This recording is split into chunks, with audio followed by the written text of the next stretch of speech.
We explain the first moon landing. After the Second World War, the incompatible ideologies of USA and the Soviet Union fueled a bitter Cold War rivalry. Both nations vying for military and technological superiority, and rocket science was key to both of these objectives. This competitive atmosphere led to the so-called space race.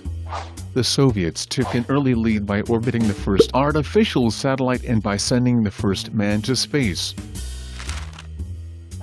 U.S. President John F. Kennedy responded by starting the Apollo program.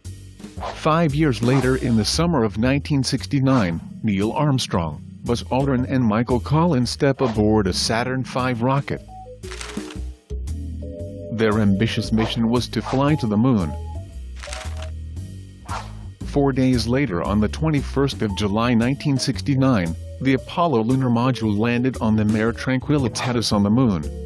More than 500 million people watched on televisions as Neil Armstrong stepped onto the surface of the moon and said those famous words, "That's one small step for man, one giant leap for mankind." After returning to Earth 3 days later, Armstrong and his 2 colleagues were celebrated as heroes around the world. Many nations paid tribute by printing postage stamps and commemorative coins. The achievement of putting the first man on the moon was an important symbolic victory during Cold War for the U.S. In retrospect, this signaled a shift in the power balance between the rivals. For the USSR, losing the space race foreshadowed the collapse about 20 years later.